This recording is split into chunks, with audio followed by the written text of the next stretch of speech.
Buenos días.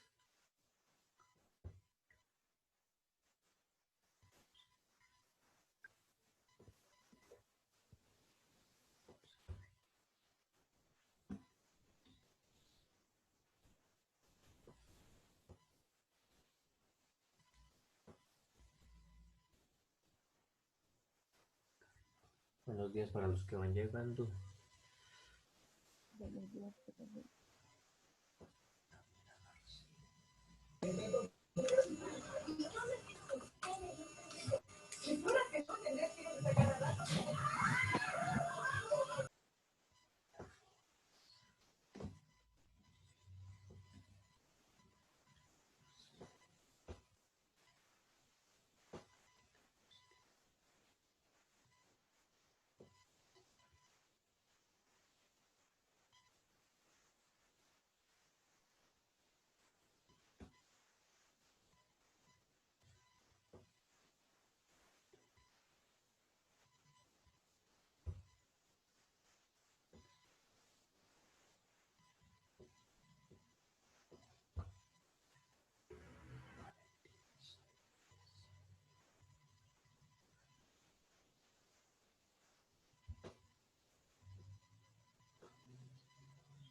Sí, chicos, buenos días para todos.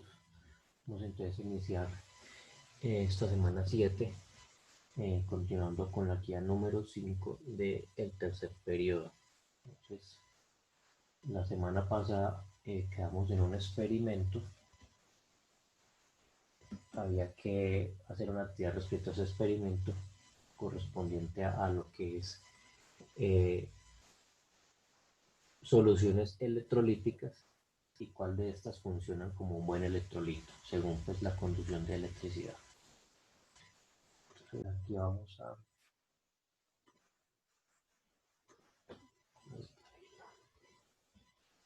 Espera un momentico, yo pongo aquí la pantalla.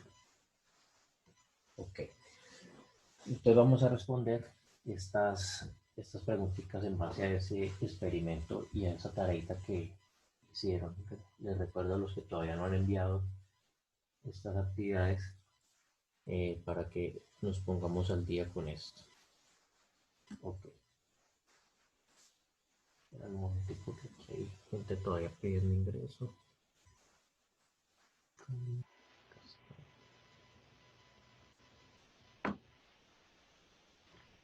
Bien, entonces, ¿qué es electrolito? Es una solución de iones. Entonces, cuando hablamos de iones, estamos hablando del sodio, el potasio, estamos hablando del cloro.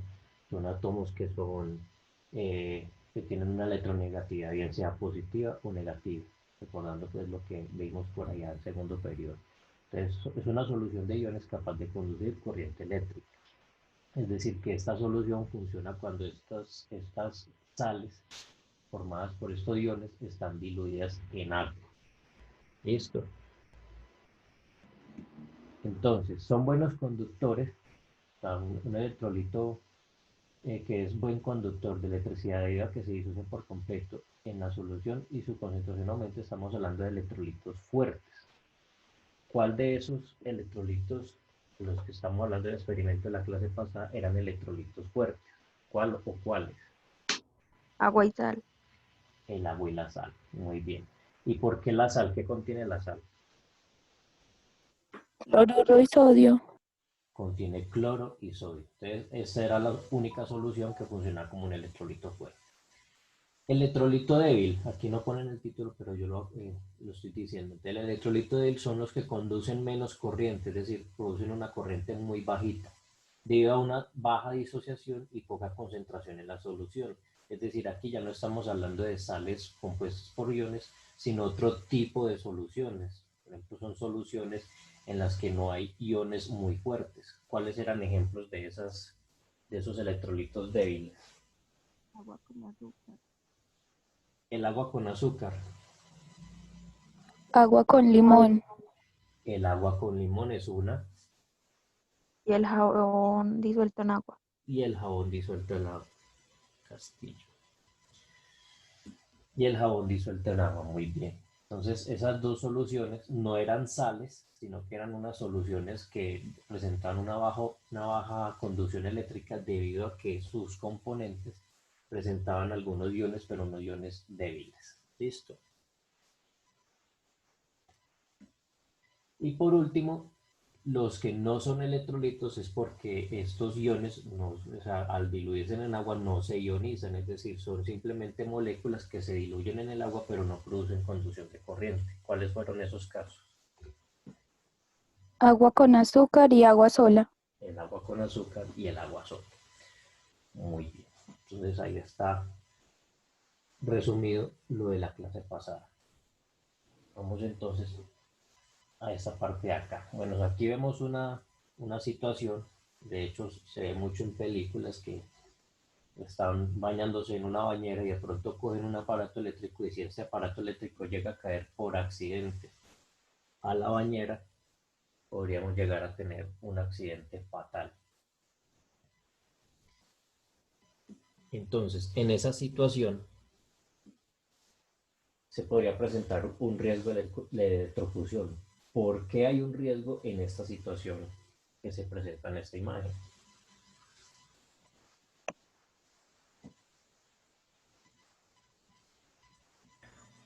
Profe, porque el niño primero que todo está completamente lleno de agua Ajá, y el aparato eléctrico tiene una conectividad directa a la luz. ajá. Entonces, si eso llega a caer, pues le puede que le pase la luz de la corriente continua al agua. Y como él está lleno, puede que le llegue. Bueno, está lleno puede que le llegue. Bueno, de hecho no es corriente continua, la que ahí de nos toma se llama corriente alterna, pero bien. Eh, pero viene una pregunta, ¿es porque esto contiene agua, completamente agua solita? Agua con el jabón. Agua con jabón. Entonces, si recordamos el experimento pasado, Melissa, ¿qué eres tú? Ah, ya casas. Si recordamos el experimento pasado, recordemos que el agua con jabón funciona como un electrolito débil. En este caso, ahí habría una solución iónica, entonces habría una conducción de corriente. Aquí nos dicen que el agua es conductora de electricidad. Recuerden en la clase pasada que yo explicaba que el agua por sí sola, pues el agua destilada, el H2O puro, no es una conductora. De hecho, el agua que nos llega de la canilla no es agua del todo, sino que tiene pequeñas cantidades de sales. Entonces, si estamos hablando de esta agua de la llave, pues esta sí es conductora. Esta se extiende a todos los tejidos del cuerpo, el proceso se acelera si tenemos en cuenta que en nuestro organismo encontramos electrolitos que no son más que iones disueltos. Es decir, aquí hay un riesgo de electrocución, por lo que nos explica la compañera, hay un agua con jabón, una disolución ahí, y esa disolución puede ser causante de conducción de electricidad. Entonces vamos a hablar de conductividad. ¿Qué es la conductividad? ¿Quién nos lee ahí el parrafito, por favor? para que no sea yo el único que hable aquí. Es la propiedad física que disponen aquellos objetos capaces de transmitir la electricidad o el calor. Muy bien. Resulta que la conductividad se puede dar de dos formas, o es eléctrica o es calórica. Pues aquí nos estamos concentrando en conductividad eléctrica. Cuando hablamos de conductividad eléctrica, yo bajo aquí un poquito, ¿a qué nos estamos refiriendo? ¿Quién nos lee ahí el parrafito? Yo. La capacidad de presentar los cuerpos para permitir el paso de la corriente a través de sí mismos. Esta propiedad natural está vinculada a la facilidad con la que los electrones pueden atravesarlos. Muy bien. Entonces la conductividad eléctrica es la facilidad de conducción de electrones, simplemente eso. El movimiento de electrones nos está hablando de conductividad eléctrica. Ejemplo de elementos o de materiales que sean buenos conductores eléctricos. Aquí nos están poniendo uno. ¿Cuáles son esos ejemplos?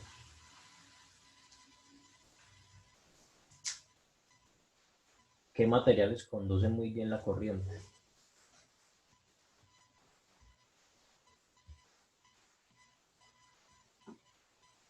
Los cables. ¿De qué están hechos los cables? Por ejemplo, estos hilitos, ¿de qué están hechos?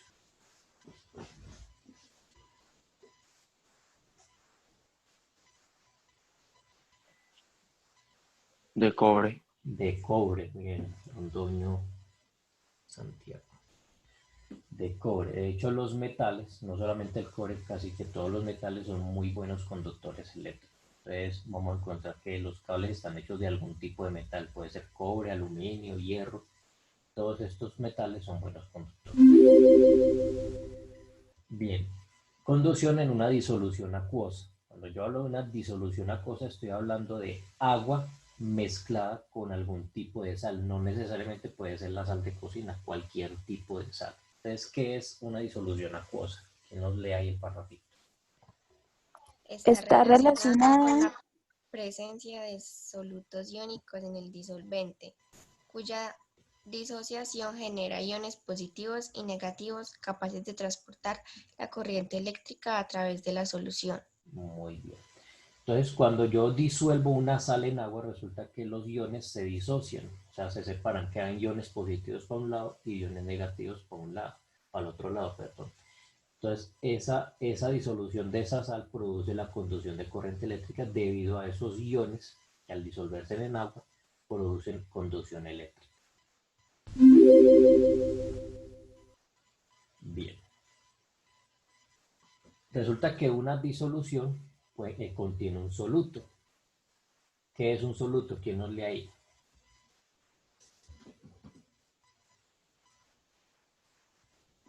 Están formados por iones, tanto positivos como negativos. En los compuestos iónicos, el número de cargas totales positivas es igual al número de cargas totales negativas, para mantener la neutralidad de la molécula.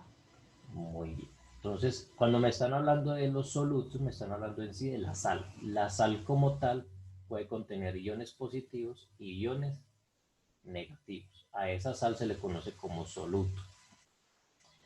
Bien. Este es un experimento que nos proponen aquí, ese ya lo habíamos visto en la clase pasada, disolver el agua en sal y vimos que el agua con sal, o sea, la sal disuelta en agua, produce conducción de electricidad. Pero vamos a aprender a identificar de estos tres elementos cuál es el solvente, cuál es el soluto y cuál es la solución. Entonces, de acuerdo a lo que veamos acá, vamos a hacer el repasito. Recordemos que el soluto, cuando hablamos del soluto, estamos hablando de la sal, que es la que contiene los iones. Ahí yo les estoy dando una pista. Entonces, si ese es el soluto, lo otro que será. Mejor dicho, ¿dónde voy a colocar cada imagen aquí? La sal va en el soluto, el agua va en el solvente y la mezcla va en la solución. La mezcla va en la solución. Muy bien. ¿Quién me dijo eso? Melissa Casas. Melissa Casas. Muy bien, vamos a ver. Entonces la sal en el soluto, el agua en el solvente y la mezcla en la solución. Excelente. Entonces, en toda solución, cuando yo hablo de solución estoy hablando de una mezcla. Por lo general una mezcla que no necesariamente tiene que ver con una sal, puede ser cualquier compuesto. Cuando yo hablo de una solución estoy hablando de una mezcla en donde el solvente es el elemento más abundante, en este caso el elemento más abundante es el agua. El soluto viene siendo la sal, viene siendo aquí el elemento menos abundante, y la solución, la mezcla entre las dos. Entonces, el solvente es la sustancia que está en menor cantidad y tiene la capacidad de disolver el soluto. Falso. ¿Por qué? El solvente es el que está en mayor cantidad. Muy bien, vamos a ver. Muy bien, Melissa. El soluto es la sustancia presente en menor cantidad. Verdadero. Ah, no. Miremos aquí la imagen de nuevo.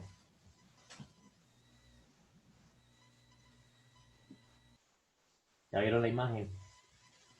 Profe, es falso.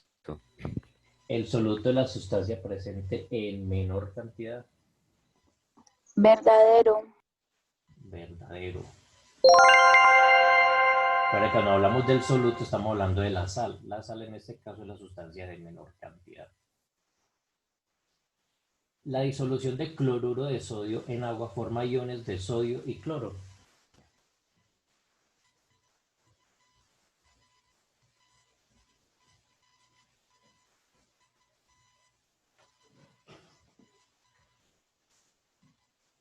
La respuesta está en la misma pregunta, yo creo. Falso. Es falso. Verdadero. Falso. ¿Por qué falso? ¿Por qué falso? Porque está diciendo que es disolución y Ajá. si se disuelve, pues no crea nada. Pero estamos diluyendo cloruro de sodio. Entonces, si diluimos cloruro de sodio en agua, ¿qué iones hay presentes en esa solución? ¿De qué está Cloruro y sodio. De Verdadero. cloruro. Ojo lo que acabo de explicar. Voy a dejar aquí compartir pantalla. Voy a explicar aquí una cosita. Resulta que cuando yo tengo la sal solita son unas moléculas de sodio y cloro que están ahí junticas debido a su unión en forma de iones. Recordemos que aquí en este tipo de enlace hay un enlace iónico debido a la carga positiva y la carga negativa. La sal solita por sí sola, ella no conduce electricidad. ¿Qué sucede cuando yo meto sal en el agua? Resulta que estos enlaces entre el cloro y el sodio se rompen. Entonces queda el ion cloro rodeado por moléculas de agua y el ion sodio rodeado también por moléculas de agua.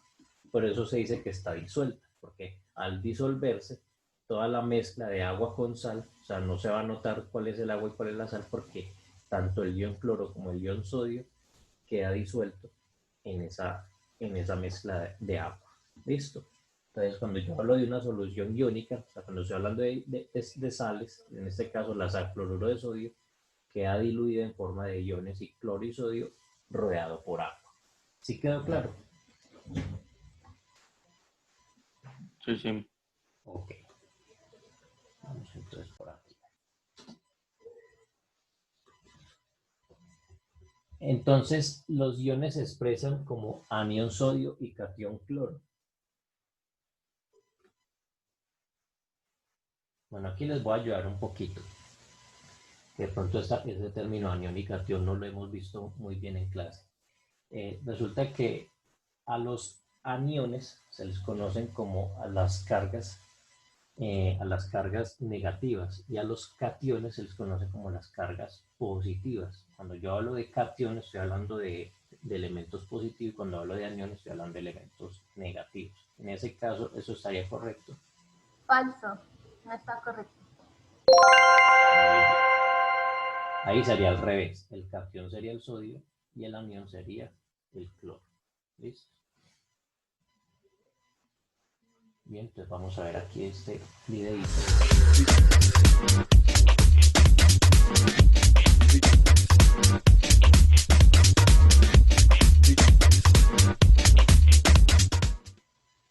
La conductividad en disoluciones está relacionada con la presencia de solutos iónicos en el disolvente, cuya disociación genera iones positivos y negativos capaces de transportar la corriente eléctrica a través de la solución. Al mezclar agua y sal común, cloruro de sodio, obtenemos una solución de agua salada. Si realizamos un zoom al interior del recipiente, vamos a observar los iones de color verde que corresponden al cloro. Los de color naranja son el sodio. Y por último, la molécula de agua.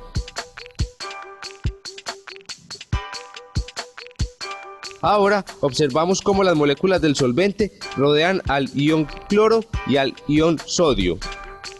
Los aniones de cloro se unen al oxígeno de la molécula del agua. Y los cationes de sodio se unen a los hidrógenos de la molécula del agua. Para experimentar la conductividad eléctrica es necesaria una pila, un LED y un recipiente con una disolución de agua y sal. Los cationes interactúan con el cátodo, mientras que los aniones interactúan con el ánodo del sistema para realizar la conductividad eléctrica, que se visualiza al encender el LED. Chicos, a propósito, aquí hay un error en la nomenclatura. Aquí en el video se equivocaron. El cátodo es el positivo y el ánodo es el negativo, para que tengan en cuenta que esto aquí está equivocado. Bueno, vamos entonces por acá. Entonces ya sabemos que el agua forma cristales iónicos cuando se disuelve en la sal. ¿Listo? Insertando entre los iones de la sal es orientado hacia ellos la parte de la carga eléctrica opuesta, debilitando la atracción entre los iones cristalinos. Es decir, la función del agua es simplemente evitar que el cloro y el sodio se unan para formar la sal. Por eso hablamos de una disolución iónica. Cuando yo mezclo sal o cualquier tipo de sal en el agua, estoy hablando de una disolución iónica. Debilitando la atracción entre iones cristalinos, reduciendo la cohesión del cristal y facilitando su disolución. Entonces ahí estamos viendo un ejemplo. Bien. ¿Qué importancia tienen estas sustancias iónicas o estas disoluciones iónicas en el cuerpo? Resulta que en el medio que transcurre la mayoría de reacciones del metabolismo, el aporte de nutrientes y eliminación de desechos se realiza a través del sistema de transportes acuosos, es decir, las células son unas soluciones acuosas que presentan disoluciones. Estos están presentes tanto en el sistema circulatorio,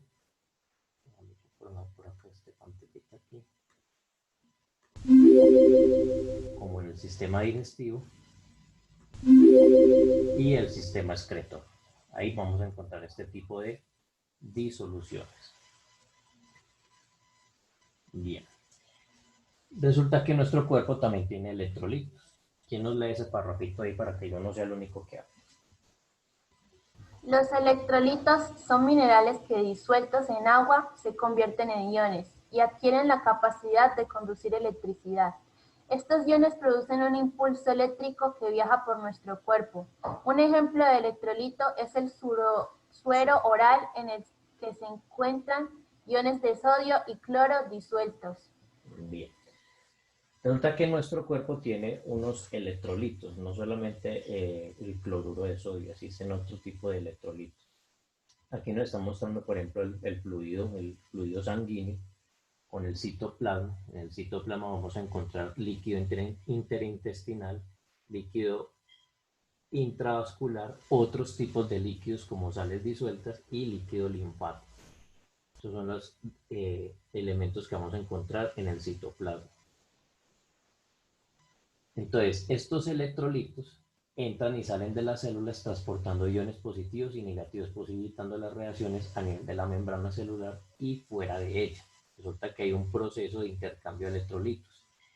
En nuestra sangre no solamente está presente el cloro y el sodio, sino que también está presente el potasio. De hecho, por allá en una clase que hablaba de la bomba sodio-potasio, que es la causante de las reacciones eléctricas entre el cerebro y el sistema nervioso. Sin esa bomba sodio-potasio no podría existir, por ejemplo, el movimiento de los músculos, no podríamos pensar, no podría haber funciones psicomotrices en nuestro sistema nervioso.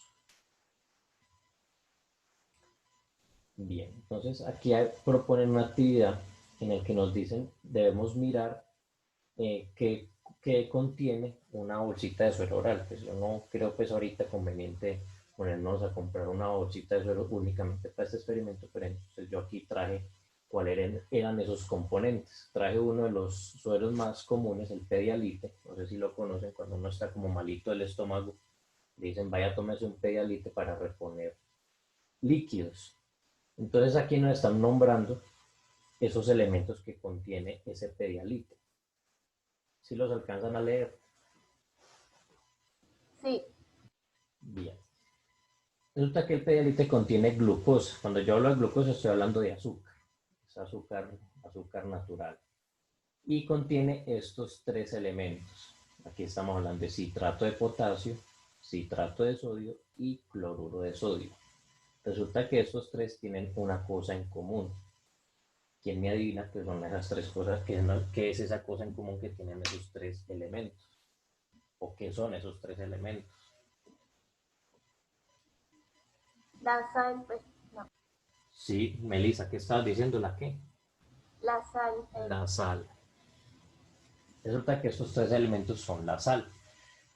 Esta es la sal de cocina que nosotros conocemos y estas otras dos sales son sales muy importantes que se encuentran en nuestro organismo. El citrato de sodio, que se encarga también de llevar la bomba de sodio-potasio a nuestro sistema nervioso, y el citrato de potasio, es decir, cuando estos dos compuestos se encuentran, son los que generan la bomba sodio-potasio.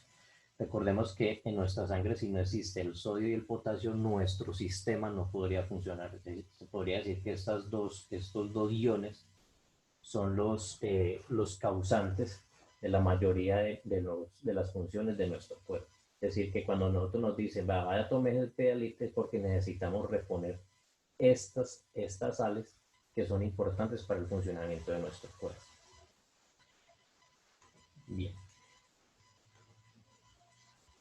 Entonces nos dicen cómo preparar un suero casero. Resulta que si no tenemos suero en la casa, pues podríamos prepararlo también simplemente utilizando una cucharadita de sal y 2 cucharadas de azúcar. Obviamente ahí no va a ser un suero muy efectivo porque ¿qué le quedaría faltando?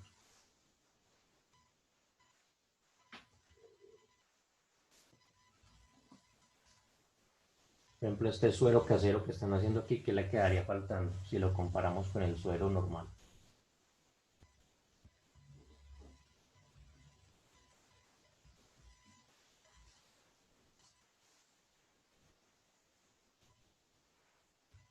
Mira, el suero normal tiene glucosa, potasio citrato, citrato de sodio y cloruro de sodio, que es la sal de cocina. Si yo preparo este tipo de suero, ¿qué le quedaría faltando? Potasio. El potasio. ¿Listo? Es un suero, pues podría decirse que es un suero de emergencia, pero no estaría cumpliendo la misma función porque le quedaría faltando el potasio. Bueno, vamos a ver, aquí está.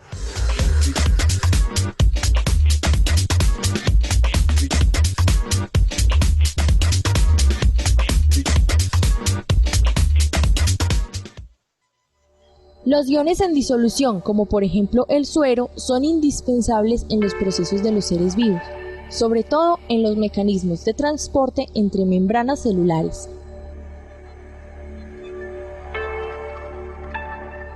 La bomba sodio-potasio es un mecanismo de transporte de iones a través de la membrana de las células neuronales. 3 iones de potasio se unen al lado del citoplasma de la proteína, y mediante este proceso se presenta un cambio de configuración de la misma. La molécula se fosforila por la presencia de la molécula de ATP, adenosin-trifosfato. El proceso de fosforilación produce un nuevo cambio en la membrana, lo que permite que los iones de sodio pasen a través de la membrana. Los iones de sodio se separan y pasan al fluido extracelular. Esta configuración en la membrana permite que 2 iones de potasio se unan al lado extracelular de la proteína. El fosfato unido a la proteína se separa y se abre el canal para dar paso a los iones de potasio.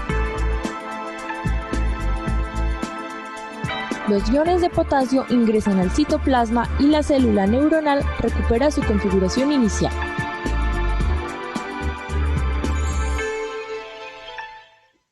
Bueno, Ahí están resumiendo cómo funciona esa comunicación intra y extracelular debido a la bomba de sodio-potasio. Resulta que la bomba de sodio-potasio, además de que funciona como mecanismo de regulación de sales en las células, es también la explicación del cómo se comunican, por ejemplo, las células neuronales, que es a través de señales eléctricas. Estas señales eléctricas se dan por un intercambio de cargas. Esas cargas son de sodio y potasio. Entonces, existen estas fases. La primera fase es la fase en la que el sodio que está dentro de la célula entra a la membrana. Esta molécula de trifosfato, cuando siente esa presencia del sodio, entra aquí a tocar esta membrana y deja un ion fósforo, causando que la membrana se cierre. Ese ion fósforo, la función es que cerrar esa membrana. Entonces, cuando la membrana se cierra, el sodio sale hacia fuera de la célula, y luego cuando el sodio sale afuera de la célula, ya le da paso a que el potasio pueda ingresar a la membrana, y ya una vez el potasio dentro de la membrana, pues puede ingresar a la célula. Entonces, es un intercambio entre iones, lo que permite esa comunicación eléctrica. Por ejemplo, en las neuronas es donde se ve este proceso básicamente. Bien, entonces la actividad, esta no lo voy a resolver yo. Aquí nos están poniendo unas imágenes, están en desorden. Si podemos ver, están aquí en desorden las imágenes. Perdón, las imágenes están en orden. Lo que está en desorden es las definiciones.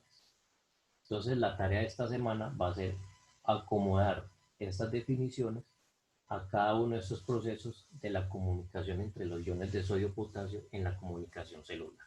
¿Sí quedó claro cuál es la tarea? Sí. Muy bien, chicos. Entonces la tarea de esta semana, responder entonces eso está ahí en la guía. Les voy a mostrar en qué página está.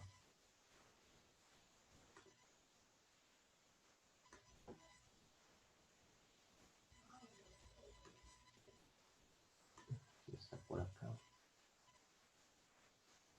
Esta es la actividad 3.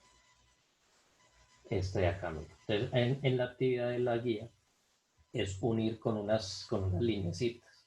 ¿Listo? Entonces vamos a unir la definición de cada proceso en el orden que corresponde.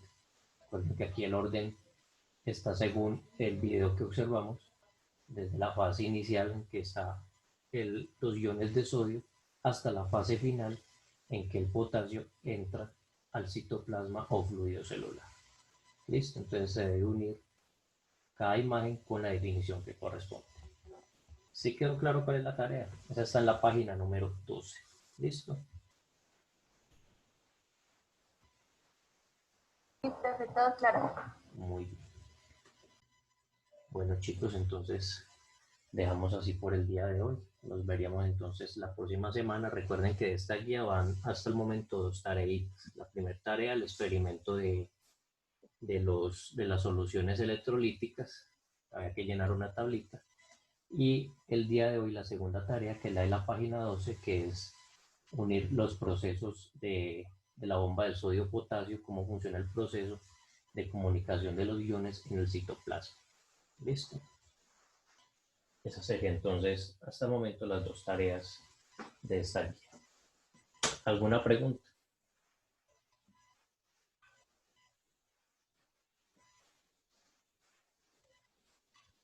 Y chicos, entonces si no hay pregunta, dejamos entonces así por el día de hoy. Nos vemos el próximo lunes. ¿Listo? Hasta luego, profe, que tenga buen día. Hasta luego. Hasta luego.